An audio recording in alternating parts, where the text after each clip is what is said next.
എന്താണ് ദീൻ? എന്താണ് ദീൻ? ദീൻ എന്നാൽ എന്താ? ഖുർആൻ. എന്താണ് ദീൻ? എന്താ ദീൻ? ദീൻ പറഞ്ഞ എന്താ?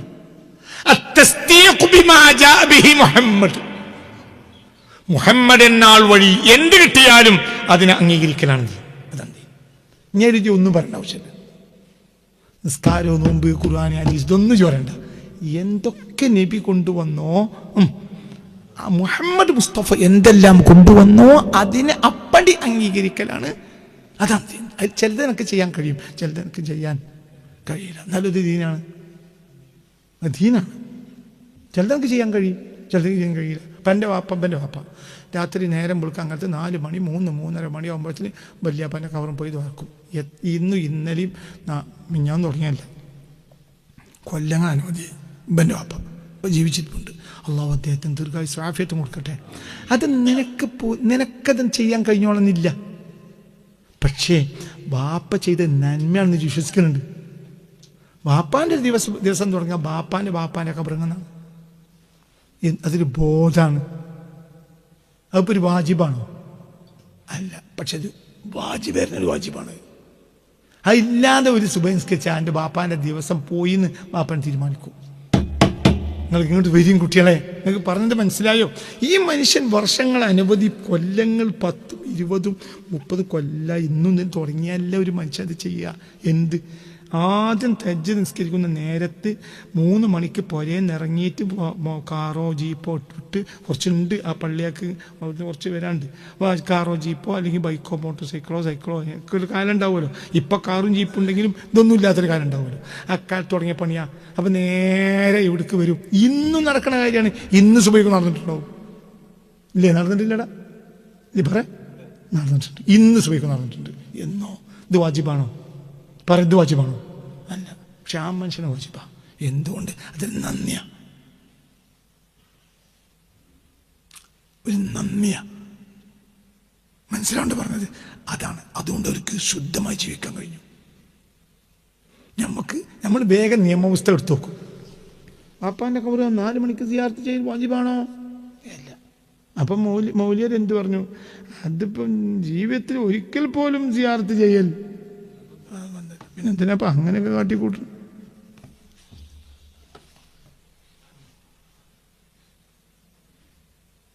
ഞാൻ പറഞ്ഞാൽ മനസ്സിലായില്ല.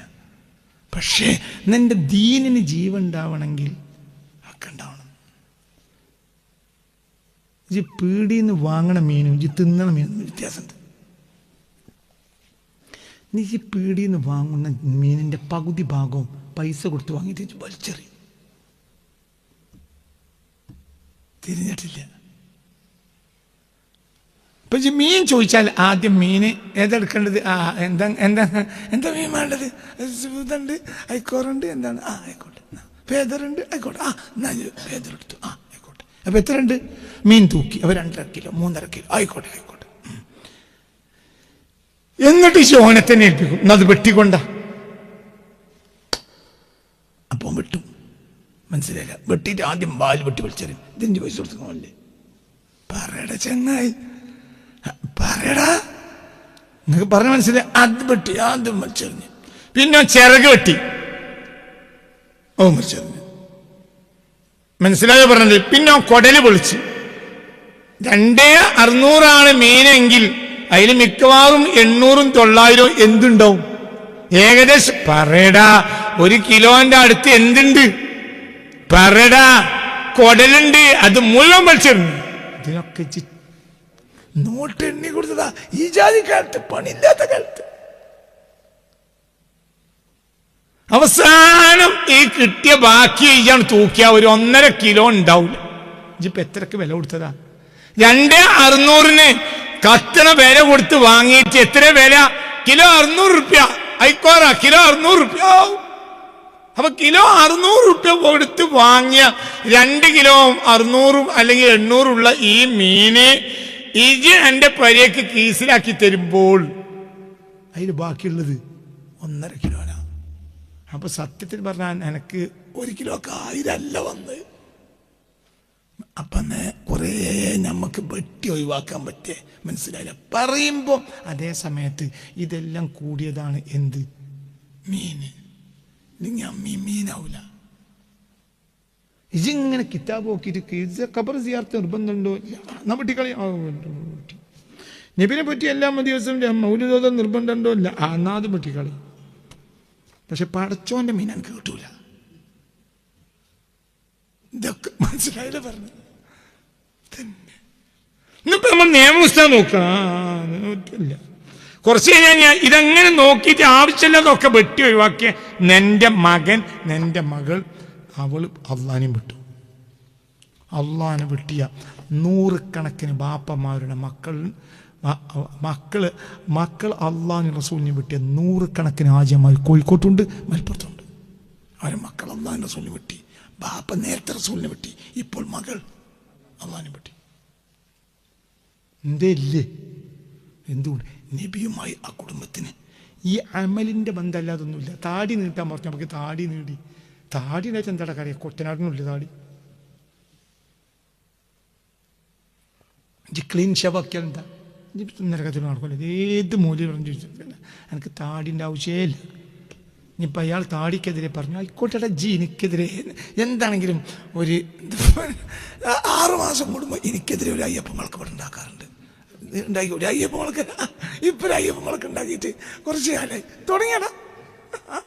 അപ്പൊ ചിലർ വിചാരിക്കും ഇയാളത്തോടെ കൂടെ പോയി. ഞാൻ അങ്ങനെയൊന്നും പോവില്ല. നാം പോ നിഷാനാമാര. നമ്മളങ്ങനൊന്നും ഒരാൾക്ക് ഇവിടുന്ന് കളയാൻ കഴിയൂല. ഇൻഷാ അല്ലാഹ്. അന്നും കൂടെ വിചാരണ്ട. ചിന്തിക്ക്. താടി അർക്കിഷൻ സിംഗ് സുർജിത്തിനുണ്ടായിരുന്നില്ലേ? തലയെ കെട്ടുന്നല്ലോ. കമ്മ്യൂണിസ്റ്റ് പാർട്ടിയുടെ ആചാര്യനായിരുന്ന അർക്കിഷൻ സിംഗ് സുർജിത്തിനും താടിയുണ്ട്, തലയെ കെട്ടുണ്ട്, ഒക്കെ ഉണ്ട്. അതുകൊണ്ടൊന്നും മൂമിനാവൂല. ഇനി ഇതൊക്കെ ഒഴിവാക്കി ക്ലീനായി നടന്നാൽ ഒരു നഷ്ടം വരാൻ പോണില്ല. നബിയുമായി നിനക്കുള്ള ബന്ധം അതൊന്നല്ലത് ബാഹ്യമായ ബന്ധമാണ്. അതൊക്കെ നിന്റെ സിത്റാണ്, നിന്റെ കൽബിൻ്റെ കരളിൻ്റെ കഷ്ണാക്കണം. ആര്? മുസ്തഫ നബി. അവിടെയാണ്. അതന്നെ മുസ്തഫ റസൂലുള്ളാഹി. അതന്നെ അത്ര തന്നെ. അള്ളാഹുവിൻ്റെ റസൂലിനെ അപ്പുറം നിനക്കൊന്നുമില്ല. എൻ്റെ ഭാര്യ എന്തുറഞ്ഞാലും അംഗീകരിക്കും. റസൂലുള്ളാഹിക്ക് സംഭവം അംഗീകരിക്കാൻ കഴിയില്ല. റസൂലുള്ളാഹിനെ സാരമാക്കണം എനിക്ക് അംഗീകരിക്കാൻ കഴിയില്ല. നല്ല ചൊറുക്കുണ്ടോ, നല്ല ഉഷാറ, നിനക്ക് നോട്ടുണ്ടാവില്ല. അവിടെയാണ് ഈമാൻ. അള്ളാഹു നന്നാക്കി തരട്ടെ. ഈ ബാഹ്യമായ തലം മാത്രമല്ല, കരളിൻ്റെ കഷ്ണമായ പുണ്യ റസൂൽ മുത്തു മുഹമ്മദ് മുസ്തഫ സ്വല്ലല്ലാഹു അലൈഹി വസല്ലം.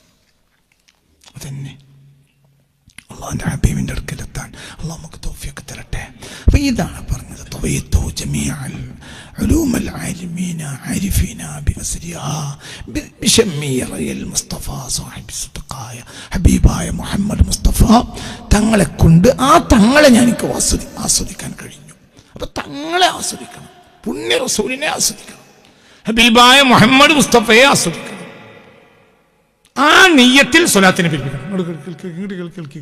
കഴിഞ്ഞ ക്ലാസ്സിൻ്റെ ഒരു ഉപഭാഗമാണ് ഈ പറയുന്നത്. കഴിഞ്ഞ ക്ലാസ്സിനെ ഞാൻ പറഞ്ഞതിൻ്റെ ഉപഭാഗം നമ്മൾ മനസ്സിലാവണില്ല. നമ്മൾ സ്വലാത്ത് പിരിച്ചെല്ലണ്ട് ആചരണം. സ്വലാത്ത് എന്ന് പറഞ്ഞാൽ നമ്മൾ ഇപ്പോൾ 1000 സ്വലാത്ത് ചൊല്ലുന്നു. ഞാൻ 1000 സ്വലാത്ത് ദിവസം ചൊല്ലുക നല്ല കാര്യമാണ്. അതിൻ്റെ ഉപമ പറഞ്ഞുതരാം.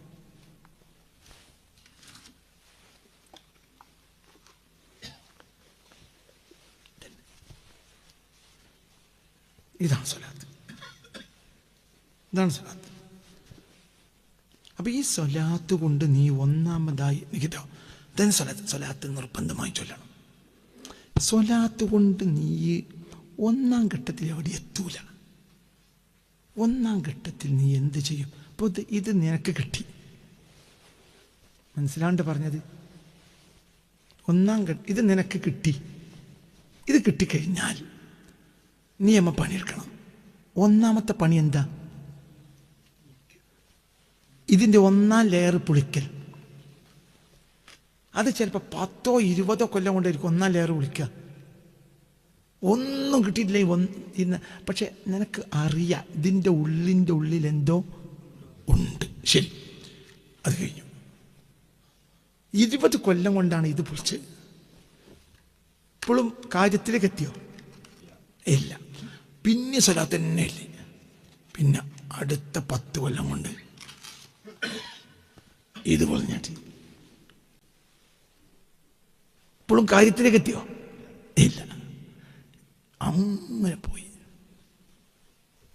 ചിലപ്പോൾ പിന്നെ അടുത്ത 10 കൊല്ലം കൊണ്ടോ 20 കൊല്ലം കൊണ്ടോ ആയിരിക്കും എന്തെന്നറിയോ ഇത് പൊളിയ. പിന്നെ അടുത്ത 10 കൊല്ലം കൊണ്ടായിരിക്കും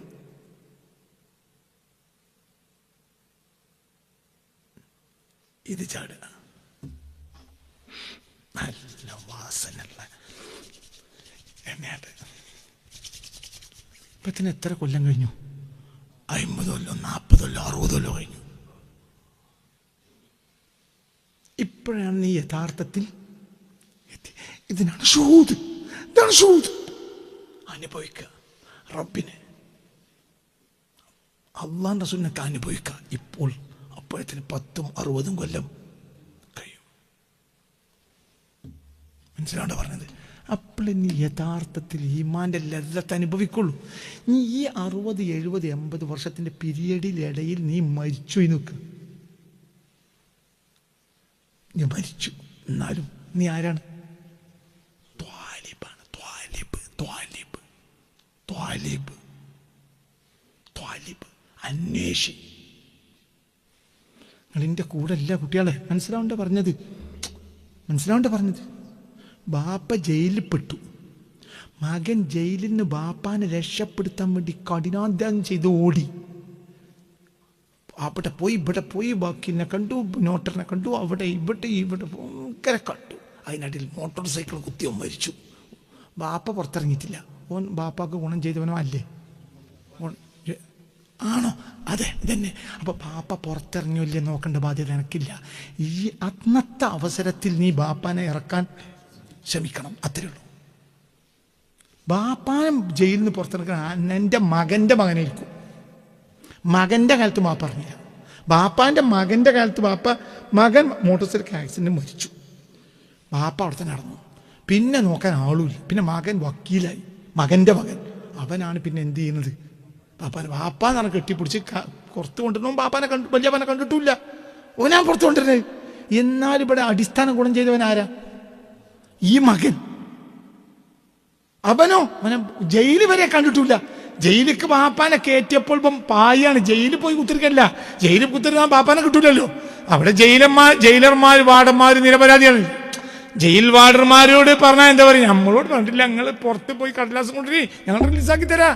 ഞങ്ങൾക്ക് ബാപ്പാനെ പിടിച്ചേക്കണത് ഇവിടെ ഇല്ല, ഇത് കോടതിയിൽ നിന്ന് അയച്ചതാണ്. അപ്പൊ ഞങ്ങൾക്ക് ഇവിടെ വെക്കില്ല നിർവാഹമില്ല. നിങ്ങൾ പുറത്ത് പണിയെടുക്കി. അപ്പോൾ ഇവൻ ബാപ്പ ജയിലിൽ കിടന്നാൽ ജയിലിലേക്കല്ലേ പായുണ്ട്. എവിടേക്കാണ് പറയേ? വക്കീല്, നോട്ടറി, അവിടെ ഇവിടെ അധ്വാനം, കോടതി, വളപ്പ്, കഷ്ടപ്പാട്. ഒരു വട്ടം പോലും ബാപ്പാന്റെ ജയിലിൽ പോയി ബാപ്പാനെ ഇവൻ കണ്ടിട്ടും ഇല്ല, ബാപ്പാൻ അനുഭവിച്ചിട്ടും ഇല്ല. എന്നാലും ഗുണം ചെയ്തവൻ ആരാ? ഇവൻ തന്നെ. അനക്ക് ഷുഹൂദിലെത്തണമെങ്കിൽ 100 കൊല്ലം വേണ്ടി വരും. അത്രയൊന്നും ആയുസ് എനക്കില്ല. ജയിലിനടക്ക് മരിച്ചോട്ടെ. അങ്ങായി ഈ ഉമ്മത്തിൽ മരിച്ച 95% ആളുകളും ഷൂദില്ലാതെ മരിച്ചവരാ. പക്ഷെ താലിബീങ്ങളാ. ആരെ അന്വേഷിക്കണത്? അള്ളാഹുവിന്റെ റസൂലിനെ. അതാ സലാത്ത്. അല്ലാഹു തൗഫീഖ് തരട്ടെ. അതാണ് മങ്കൂസ്, അതാണ് ശറഫുൽ അനാമി, അതാണ് ബുർദ. ഇവിടെ ഇങ്ങനെ പൊളിക്കുക, ഇതിങ്ങനെ മാന്തി പൊളിക്കുക. ഇതിന്ന് അവിടെ എത്തുമ്പോഴത്തേക്ക് കല്ലാലോ തഅലമൂന ഇൽമൽ യഖീൻ. മനസ്സിലായില്ലേ? അൽഹാക്കുമുത് തകാസുർ ഹത്താ സുർതുമുൽ മഖാബിർ കല്ലാ സൗഫ തഅലമൂന. നിങ്ങൾ അറിയും, പിന്നെ നിങ്ങൾ അറിയും. സുമ്മ കല്ലാ സൗഫ തഅലമൂൻ. പിന്നെ കല്ലാ ലോ തഅലമൂന ഇൽമൽ യഖീൻ ലതറൗനൽ ജഹീം. അപ്പോൾ തന്നെ എത്ര ലെയർ കഴിയും? ഇത് അല്ലാഹുവാണ് എനിക്ക് കിട്ടേണ്ടത്. എനിക്ക് റസൂലുള്ളാഹിന്റെ അടുത്ത് എത്തണം. റസൂലുള്ളാഹിന്റെ അടുത്ത് സിദ്ദീഖുൽ അക്ബർ. മനസ്സിലായില്ലേ? നിന്റെ കഷ്ടപ്പാട് എത്രയാ? അപ്പം നിനക്ക് എന്നാലും ആരാകണം? പറയാൻ ആരാകണം? അന്വേഷിക്കണം. മനസ്സിലായി? കഷ്ടപ്പെടണം. ഈ സ്വലാത്ത് ചെല്ലണം. ഈ സ്വലാത്തോണ്ട് എന്താ കാര്യം? എനിക്ക് റസൂലുള്ളാഹിനെ കിട്ടും, അന്വേഷിക്കും, എവിടെ അതിൻ്റെ വാതിൽ തുറക്കേണ്ടത് നിനക്കറിയില്ല. നിനക്കൊരു സാധനം കിട്ടി, ഒരു ഉണ്ട സാധനം കിട്ടി, നിൻ്റെ എവിടെയോ ഇത് വിളിച്ചാൽ ഒരു മാണിക്കക്കല്ലുണ്ട്, അങ്ങനെ എവിടെ പൊളിക്കേണ്ടത് നിനക്കറിയില്ല. ഇതിങ്ങനെ ഉരുട്ടി നോക്കുമ്പോൾ ചിലപ്പോൾ അനവധി സമയം കൊണ്ടായിരിക്കും നിനക്കെൻ്റെ വാതിൽ അതിൻ്റെ എവിടെയാണെങ്കിലും ഓപ്പണിങ് തുറന്നു കിട്ടുക. ഓപ്പണിങ് കിട്ടിയാലും മാണിക്കക്കല്ലുണ്ട്. ആ മാണിക്കക്കല്ലാകുന്ന അള്ളാഹുവിൽ നീ എത്തിച്ചേരണമെങ്കിൽ കൊല്ലങ്ങൾ അനവധി കഴിയണം. അതിൻ്റെ ഇടയിൽ മരിച്ചോയിക്കോട്ടെടൂ, നിന്റെ പേര് ത്വാലിബാണ്, അന്വേഷി, അള്ളാഹുവിനെ അന്വേഷിച്ചു. അള്ളാഹുവിനെ അന്വേഷിച്ചിട്ട് നമ്മൾ നബിയെ ബഹുമാനിച്ച്. മനസ്സിലായോ? അല്ലാതെ ഏതൊക്കെ ആമിനാക്ക് ഏതൊക്കെ മക്കൾ പറഞ്ഞു, ഏതൊക്കെ അബ്ദുള്ളക്ക് ഏതൊക്കെ മക്കൾ പറഞ്ഞു, ഇയാൾക്ക് വിലണ്ട്, ഇയാൾ ആരാ? അള്ളാഹു അയച്ച ആളാ. അപ്പൊ അയാളെ അന്വേഷിക്കൽ നിന്റെ ബാധ്യതയാണ്. മനസ്സിലാണ്ട് പറഞ്ഞത്? നിന്റെ ഇക്കാക്ക ദുബായിൽ നിന്നൊരു സാധനം കൊടുത്തയച്ചു. എവിടെ? ഞാൻ പെട്ടെന്ന് നാളെ കിട്ടിയപ്പോൾ കൊടുത്തയച്ചോ. കണ്ണൂരുള്ള ഒരു അഷ്റഫാ. ഏത് അഷ്റഫക്കാക്ക? എന്താ എൻ്റെ കുട്ടി? അതൊന്നും പറയണ്ട, എനിക്കറിയില്ല. അത് കണ്ണൂര് അഷ്റഫിൻ്റെ കയ്യിലാണ് കൊടുത്തയച്ചത്. എന്നാ പിന്നെ ഇനി അവിടെ ഏതോ അഷ്റഫെന്ന് പറഞ്ഞ് അന്തല്ലാത്തവനല്ല, ഇരിക്കുവോ? മാണിക്കക്കല്ലിനെ കൊടുത്തയച്ചത്. എവിടുന്ന് പറയണ്ട ചങ്ങായി? ദുബായിൽ നിന്ന് മാണിക്കക്കല്ല് വാങ്ങി കൊടുത്തയച്ചു. ആര്? ഇക്ക. എന്താണ് അന്തം വിട്ടോരെ? ദുബായിൽ നിന്ന് മാണിക്കക്കല്ല് വാങ്ങിയിട്ട് ഇക്കാക്ക കൊടുത്തയച്ചു. ആരെ കയ്യിൽ നിന്നാ? ആ കണ്ണൂര് ഒരു അഷ്റഫിന്റെ കയ്യിലാണ് കൊടുത്തു. കണ്ണൂർ ജില്ലയല്ലേ കാക്ക? ഇത് വെറുതെ ഇരിക്കോ? ഇല്ല, ഇത് ഡാറ്റകൾ പരിശോധിക്കും. മനസ്സിലായില്ല? ഞാൻ നേരെ പോയിട്ട് എന്ത് ചെയ്യുന്നറിയോ? പിന്നെ ഇൻഫർമേഷൻ വകുപ്പിൽ പോയിട്ട് എന്ത് ചെയ്യുന്നറിയോ? കണ്ണൂരിലെ മൊത്തം അഷ്റഫുകളുടെ ഡാറ്റ എനിക്ക് കിട്ടണം. പരിശോധിക്കുമല്ലേ? പരിശോധിക്കും. എന്നിട്ട് വേഗം എന്ത് ജൂൺ 1 കരിപ്പൂർ എയർപോർട്ടിൽ വിമാനം ഇറങ്ങി രാവിലെ 10:15 പിന്നെ ദുബായ് ഫ്ലൈറ്റിൽ ഇറങ്ങിയ അഷ്റഫിൻ്റെ ലിസ്റ്റ് ഒന്ന് എടുക്കി. അപ്പം അതിൽ ഒരു 5-8 അഷ്റഫുണ്ട്. അപ്പുറം കുടുങ്ങി. പിന്നെ 8 അഷ്റഫിൻ്റെ മനസ്സിലായില്ല. അപ്പം എനിക്ക് അഷ്റഫിനെ കിട്ടി. കണ്ണൂർ ജില്ലക്കാരനാണ് അഷ്റഫ്. കരിപ്പൂർ എയർപോർട്ടില് ജൂൺ 1 രാവിലെ 10:15 ഫ്ലൈറ്റിൽ വന്നിറങ്ങിയ അഷ്റഫിനെ കണ്ണൂർ ജില്ലക്കാരെ അഷ്റഫിനെ പരിശോധിക്കുമ്പോൾ അതിൽ തന്നെ എന്തുണ്ട്? 10-15 അഷ്റഫ് ഉണ്ട്. പിന്നെ പരിശോധിച്ച് നോക്കുമ്പോൾ കണ്ണൂർ ജില്ലക്കാർ 3 ആളാണ്. അപ്പൊ പിന്നെ ഇവിടെ എന്ത് ചെയ്തു? എത്രയിലേക്ക് ഒതുങ്ങി? 3ലേക്ക് ഒതുങ്ങി. അങ്ങനെ പിന്നെ അവിടെ പരിശോധിക്കും. മനസ്സിലായോ പറഞ്ഞത്? അങ്ങനെ പരിശോധിച്ച് ഈ 3 അഷ്റഫിൻ്റെ നാട്ടിൽ പോയി എല്ലാം എടുത്ത് അവസാനം മാണിക്കക്കല്ലിൻ്റെ അഷ്റഫിൻ്റെ അടുത്ത് എത്തിയപ്പോഴത്തേന് ഇക്കാക്ക അങ്ങോട്ട് വന്നിട്ടുണ്ടോ? മനസ്സിലായില്ല. ഇക്കാക്ക വന്നിട്ടും അഷ്റഫിനെ കിട്ടിയിട്ടുണ്ടാവില്ല. എന്നിട്ട് പിന്നെ അഷ്റഫ് അവസാനം കണ്ടെത്തുക. ഇജൊരു മിനിറ്റ് നിൽക്കൂല. എന്തുകൊണ്ട് നിൽക്കൂല? എന്താണ് കിട്ടാൻ പോണ്? മാണിക്കക്കല്ല്. അല്ലാതെ കായപ്പം ചായയും കൊടുത്തയച്ചതല്ല. 10 ഉറുപ്പ്യ മതിയേന്. അള്ളാഹ് ഒരു മാണിക്കക്കല്ലിനെ കൊടുത്തയച്ചു. നിസ്കാരം മാണിക്കക്കല്ലല്ല എന്ന് പറഞ്ഞില്ല എങ്ങായി? ജീവൻ അന്തണ്ടെങ്കിൽ പറയട. നിസ്കാരം മാണിക്കക്കല്ല, അത് അമലിയാത്തല്ലേ എങ്ങായി? മാണിക്കക്കല്ല ആരാ? മുഹമ്മദ് അല്ലേ മനുഷ്യൻ. മനുഷ്യനെ അന്വേഷിക്കണ്ടേ? ഈ വഹാബികൾ പറഞ്ഞു കേട്ട് നടക്കുക. നാട്ടിൽ അംഗീകാരമുള്ള പണിയെടുക്കുക. നാട്ടിൽ എപ്പോഴും ഒരു പ്രത്യയശാസ്ത്രത്തിന് ജനകീയത കൈവരിക്കണമെങ്കിൽ അതിൻ്റെ അടിസ്ഥാനം നശിക്കണം. അല്ലാതെ ജനകീയത ഉണ്ടാവില്ല. കാരണം ഒരു സത്യ ആശയത്തെ സമൂഹത്തിന് അംഗീകരിക്കാൻ കഴിയില്ല. ഒരിക്കലും അംഗീകരിക്കാൻ കഴിയില്ല. ഒരു കാര്യം സമൂഹം അംഗീകരിച്ചാൽ ഉറപ്പിച്ചോളി അതിൻ്റെ മാത്രം നഷ്ടപ്പെട്ടിട്ടുണ്ടാവും. അല്ലാതെ ഒരിക്കലും നടക്കില്ല. ഹക്കും ബാത്തിലും തമ്മിൽ വേർതിരിയാതെ നിൽക്കുമ്പോൾ മാത്രമാണ് ഹക്കിന് സർവാംഗീകൃതം ആവുക. ഇന്നിപ്പോൾ സത്യപ്രസ്ഥാനങ്ങൾക്ക് ഭയങ്കര ബഹുജന അംഗീകാരം. ആരാണ് ഈ അംഗീകരിക്കുന്നത്? പക്ക ബാത്തില്ല. എന്തുകൊണ്ട്? അതിൻ്റെ ഉള്ളിലുള്ള ഹക്ക് നഷ്ടപ്പെട്ടു പോയി. അല്ലാതെ അംഗീകരിക്കുന്നത് ഇത് സത്യമാണ്. ഇതിലെന്തൊക്കെ പെട്ടുകളാണ്? എന്തും പെട്ടിട്ടുണ്ട്. ഞാൻ തേടി നടക്കണ്ടായില്ലേ? ഞാൻ ഇതിനൊന്നും കുറ്റം പറയല്ല. അകലൊന്നും ഉണ്ടാവില്ല. ഹക്ക് ജനങ്ങൾക്ക് അംഗീകരിക്കാൻ കഴിയില്ല. ഒരിക്കലും അംഗീകരിക്കാൻ കഴിയില്ല. ഹക്ക് എന്ന് പറഞ്ഞാൽ മുറാണ്, ഹക്കിന് കയ്പാണ്. ഹക്ക് ജനം അംഗീകരിക്കുന്നില്ല. ഹക്ക് ലോകം സത്യം അംഗീകരിക്കൂല. ഒരിക്കലും അംഗീകരിക്കൂല. അംഗീകരിക്കില്ല. കാരണം സത്യത്തിന് എപ്പോഴും എന്തുണ്ടോ? കയ്പുണ്ടാവും. 1 കോടി ജനങ്ങളിൽ സത്യം അംഗീകരിക്കാൻ 100 ആൾ കിട്ടിക്കോണമെന്നില്ല, കിട്ടൂല. ഹക്കിന് വേണ്ടി 1 കോടി സിന്ദാബാദ് വിളിക്കും, തിരിഞ്ഞില്ല. ഹക്ക് സിന്ദാബാദ്, ഹക്ക് സിന്ദാബാദ്, സിന്ദാബാദ് എന്ന് ഹക്ക് സിന്ദാബാദ് വിളിക്കാൻ ബുദ്ധിമുട്ടൊന്നുമില്ല. ഹക്കിനെ അവനാൻ സ്വാംശീകരിക്കാനാണ് ബുദ്ധിമുട്ട്. ഹക്കിന് സിന്ദാബാദ് വിളിക്കുന്നതോടുകൂടെ എന്തായി? ഹക്ക് സിന്ദാബാദ്. അപ്പൊ എന്തിൻ്റെ ആളായി? ഹക്കിൻ്റെ ആളായി. അതോടുകൂടെ ജിബാത്തിൻ്റെ ആളെന്ന് ഞാൻ ആർക്കും പറയാൻ പറ്റില്ല. ഇനി വേറെ ആൾ സൈന് പറയാണ് അൻവർ ബാത്തിനിന്റെ ആളാണ് എന്ന് അറിയുമ്പോ നിങ്ങളുടെ പേരെന്താ? ഷർഫ് പറയണ്ട്. എന്താണ് സൈനുക്കാക്ക നിങ്ങൾ അൻവർ ബാത്തിനിന്റെ ആളാന്ന് പറയുന്നത്? അൻവർ ഇന്നലെ വരെ നമ്മളൊപ്പം സിന്ദാബാദ് സിന്ദാബാദ് സിന്ദാബാദ് എന്ന് പറയും. ഇന്നലെ എന്റെ ഒപ്പല്ലേ? നിങ്ങൾ എന്ത് മനുഷ്യനാണ് സൈനുക്കാക്ക? അപ്പൊ സിന്ദാബാദ് വിളിക്കുന്നതോടുകൂടെ എന്തിന്റെ ആളായി? ഹക്കിന്റെ ആളായി. ഞങ്ങൾക്ക് എന്ത് തോന്നിയാസം പോലിയാട്ടും നടത്താം. ഹക്കങ്ങിരിക്കുക. ഹക്കറിന ചോറിച്ചിലുണ്ടാ മേലെ തൂവ കുടിച്ചിന്ന് 33 വട്ടം പറഞ്ഞുകൊണ്ട് ചൊറിയോ? മനസ്സിലായില്ല. തൂവ തൂവ തൂവ എനിക്കറിയില്ലേ? പറയടാ. തൂവ കുടിച്ച് എൻ്റെ അമ്മാൻ്റെ മതമാണ്. തൂവ കുടിച്ച്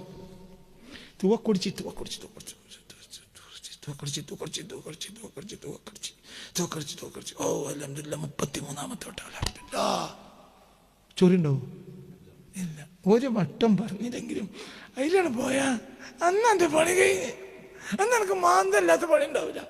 ഒന്ന് അനുഭവിക്കലാണ്, ഒന്ന് തൊള്ളോണ്ട് പറയല. ഞാൻ അവസാനിപ്പിക്കാണ്. ചിന്തിക്കണം.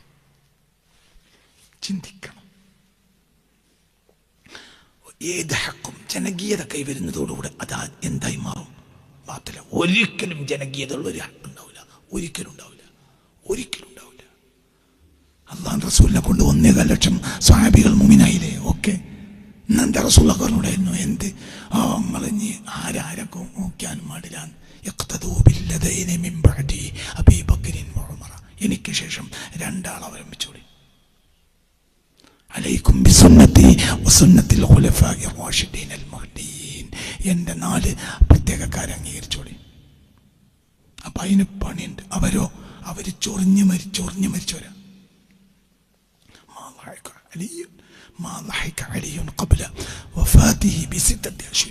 6 മാസം അലിയാരൊന്ന് ചിരിക്കുന്നത് ഞങ്ങൾ കണ്ടിട്ടില്ല. ഒന്ന് ചിരിച്ചിട്ടില്ല സയ്യിദുനാ അലി. എന്തുകൊണ്ട് അങ്ങനെയാണ്? ഹക്കുള്ള ഒരാൾക്ക് ചിരിക്കാൻ കഴിയില്ല. അള്ളാഹു നമ്മളെ കാത്ത് രക്ഷിക്കട്ടെ. അന്ന് അള്ളാഹു നമ്മളെ കാത്ത് രക്ഷിക്കട്ടെ. അള്ളാഹു സത്യവാന്മാർ സ്വാലിഹീങ്ങളോട് കൂടെ നിൽക്കാൻ അള്ളാഹു നമുക്ക് തൗഫീഖ് തരട്ടെ. ചിലപ്പോൾ നമ്മളെല്ലാവരും ഇത് പൊളിക്കണതിൻ്റെ ഇടയിലൊക്കെ മരിച്ചു പോകുന്നവരെന്നെ മരിച്ചാലും മതി. നമുക്ക് അള്ളാഹു റസൂലിനെ ദുനിയാവെന്ന് കണ്ടെത്താനൊന്നും എന്നാൽ നമ്മൾ പൊളിക്കാൻ കൂടിയില്ലേ? അന്വേഷിയായില്ലേ? മതി. അള്ളാഹിൻ്റെ കോടതിയിൽ അവിടെ എത്തുമ്പോൾ എന്നെ അന്വേഷിച്ചവർ വരും എന്ന് പറഞ്ഞാൽ നമുക്കതിനെ കിട്ടിയിട്ടില്ല. പക്ഷെ നമ്മൾ എന്ത് ചെയ്തിട്ടുണ്ട്? അന്വേഷിച്ചിട്ടുണ്ട്. നിന്റെ ഹബീബിനെ ഞങ്ങൾ അന്വേഷിച്ചിട്ടുണ്ട്. ഞങ്ങൾ കണ്ടെത്തിയിട്ടൊന്നുമില്ല. അൽഹംദുലില്ലാ. അന്വേഷിക്കുന്നുണ്ടല്ലോ കൂലി. അല്ലാഹു തആല നമുക്ക് തൗഫീഖ് തരട്ടെ. ഇലാ ഹദ്റത്തിൽ മുസ്തഫ മുഹമ്മദിൻ الفاتحة. أعوذ بالله من الشيطان. بسم الله الرحمن الرحيم. الحمد لله رب العالمين الرحمن الرحيم مالك يوم الدين إياك نعبد وإياك نستعين صراط الذين أنعمت عليهم عليهم ولا الضالين آمين. بسم الله الرحمن الرحيم. قل هو الله أحد الله الصمد لم يلد ولم يولد ولم يكن له كفوا أحد. بسم الله الرحمن الرحيم. قل هو الله أحد الله الصمد لم يلد ولم يولد ولم يكن له كفوا أحد. بسم الله الرحمن الرحيم. قل هو الله أحد الله الصمد لم يلد ولم يولد ولم يكن له كفوا أحد. بسم الله الرحمن الرحيم. قل أعوذ برب الفلق من شر ما خلق ومن شر غاسق إذا وقب ومن شر النفاثات في العقد ومن شر حاسد إذا حسد. بسم الله الرحمن الرحيم. قل أعوذ برب الناس ملك الناس إله الناس من شر الوسواس الخناس الذي يوسوس في صدور الناس من الجنة. صدق الله العظيم. ബിസ്മില്ലാഹിർ റഹ്മാനിർ റഹീം അൽഹംദുലില്ലാഹി റബ്ബിൽ ആലമീൻ അല്ലാഹുമ്മ സ്വല്ലി അലാ സയ്യിദിനാ മുഹമ്മദിൻ വഅലാ അലി സയ്യിദിനാ മുഹമ്മദ്. പഠിച്ചോനെ, ഞങ്ങൾ ഈ പറഞ്ഞു കേട്ടോ നിന്റെ പൊരുത്തത്തിലാക്കി തരണമേ റബ്ബേ. ഞങ്ങൾക്ക് പാപികളും ദോഷികളും യഖീനില്ലാത്ത അടിമകൾ, നീ ഞങ്ങളെ യഖീനുള്ളവരിൽ പെടുത്തണമേ റബ്ബേ. ഒരടിമക്ക് ഏറ്റവും വലിയ നേട്ടം കിട്ടേണ്ടത് യഖീനാണ്. യഖീൻ, ദൃഢവിശ്വാസം, അള്ളാഹുവിനും റസൂലിനുമുള്ള ദൃഢവിശ്വാസം, അള്ളാഹുവിൻ്റെ മഹത്വത്തിലുള്ള ദൃഢവിശ്വാസം, റസൂലിൻ്റെ മഹത്വത്തിലുള്ള ദൃഢവിശ്വാസം. നിസ്കാരം തന്ന ഒരാളെന്നോ ഖുർആൻ തന്ന ഒരാളെന്നോ പോരാ, അതൊക്കെ ദഈഫായ വിശ്വാസങ്ങളാണ്. ദൃഢവിശ്വാസം, എൻ്റെ റസൂൽ എന്തിനേക്കാളും മുന്തിയതാണെന്ന് ദൃഢവിശ്വാസം. ആ ദൃഢവിശ്വാസത്തിൽ ഞങ്ങൾ നീ എത്തിക്കണമേ റബ്ബേ. ദൃഢവിശ്വാസമില്ലാതെ ഞങ്ങൾ നീ മരിപ്പിക്കരുതേ റബ്ബേ. അല്ലാഹ് നീ ഞങ്ങളെ കാത്തിരക്ഷിക്കണമേ റബ്ബേ. ഈമാൻ പൂർത്തിയാക്കി തരണമേ റബ്ബേ. ഈമാൻ പൂർത്തിയാക്കി തരണമേ റബ്ബേ. അപ്പോഴേ മുസ്ലിമായി മരിക്കാൻ കഴിയൂ. ലോകം കണ്ട ഒരു നബി പോലും ദുആ ചെയ്തത് ഖുർആനിലുണ്ട്. റബ്ബി ഖദ് ആതൈതനി മിനൽ മുൽക്കി വഅല്ലംതനി മിൻ തഅ്വീലിൽ അഹാദീസ് ഫാത്തിറസ് സമാവാതി വൽ അർദ് അൻത വലിയ്യി ഫിദ് ദുനിയ വൽ ആഖിറ തവഫനി മുസ്ലിമൻ. എന്നെ മുസ്ലിമായി മരിപ്പിക്കണം റബ്ബേ എന്നാണ് ലോകം കണ്ടൊരു മഹാനായ ആ മനുഷ്യൻ്റെ പേരിൽ ഒരു റസൂൽ. ആ റസൂലിൻ്റെ പേരിൽ ഖുർആനിൽ ഒരു അധ്യായമുണ്ട്. ആ റസൂൽ റബ്ബിനോട് ദുആ ചെയ്യാണ്, റബ്ബേ നീ എന്നെ മുസ്ലിമായി മരിപ്പിക്കണം. അപ്പം ലോകത്തെ ഏറ്റവും വലിയ ഭാഗ്യം മുസ്ലിമായി മരിക്കലാണ്. ഒരു നബിക്ക് പോലും അത് ഭാഗ്യമാണെങ്കിൽ അതിനേക്കാൾ വലിയ ഭാഗ്യം എന്താണ്? അവിടേക്ക് ഞങ്ങൾ എത്തിക്കണമേ റബ്ബേ. യഖീനുണ്ടായാലേ മുസ്ലിമായി മരിക്കും. മുസ്ലിമായി മരിക്കുക എന്ന് പറഞ്ഞാൽ റബ്ബിന് കീഴൊതുങ്ങി രക്ഷപ്പെട്ട് മരിച്ചു പോവുക. ആ കൂട്ടത്തിൽ നീ ഞങ്ങളെ ഉൾപ്പെടുത്തണമേ റബ്ബേ. യഖീനിനേക്കാൾ വലിയതൊന്നുമില്ല. ബലപ്പെട്ട യഖീൻ, അഗ്നോസിസ്റ്റിനല്ല, അഗ്നോസിസമല്ല, ബലപ്പെട്ട യഖീൻ. അത് ഞങ്ങൾക്കില്ലെങ്കിൽ ഞങ്ങളെ കുട്ടികൾ കാഫിറാവും. ഇന്നാണും പെണ്ണും കാഫിറായിക്കൊണ്ടിരിക്കുകയാണ്. ഓരോ വീടുകളിലും ഇത് വന്നുകൊണ്ടിരിക്കുകയാണ്. അതാണ് ഫിത്നത്തുൻ തദ്ഖുലു ഫീ ബൈതി കുല്ലി അഹദിൻ മിൻകും. ലോകം അവസാനിക്കുന്നതിന് മുമ്പ് നിങ്ങൾ ഓരോരുത്തരുടെയും വീട്ടിൽ ഫിത്ന കയറി വരുമെന്ന് മുഹമ്മദ് മുസ്തഫ. അതെന്താണ് ആ ഫിത്ന? അത് കുഫ്റാണ്. അൽ ഫിത്നത്തു അശദ്ദു മിനൽ ഖത്ലി. ഒരാളെ കൊല്ലുന്നതിനേക്കാൾ ഭയാനകം ഫിത്ന ഉണ്ടാവലാണെന്ന് പരിശുദ്ധ ഖുർആൻ. എന്താണ് ആ ഫിത്ന? അത് ഈമാൻ നശിപ്പിക്കുന്ന കുഫ്റാണ്. അതെല്ലാ വീട്ടിലും കയറിക്കൊണ്ടിരിക്കുകയാണ്, മലബാറിൽ പ്രത്യേകിച്ചും. അതിനെ തൊട്ട് നീ ഞങ്ങളെ കാക്കണമേ റബ്ബേ. കുഫർ കയറി വരുന്നതിനെ തൊട്ട് കാക്കണമേ റബ്ബേ. അഗ്നോസിസവും ഏത്തിസവും ഒക്കെ കയറി വരുന്നതിനെ തൊട്ട് ഞങ്ങളെ കാക്കണമേ റബ്ബേ. ഞങ്ങളെ മുഅ്മിനീങ്ങൾ മുത്തഖീങ്ങളാക്കണം.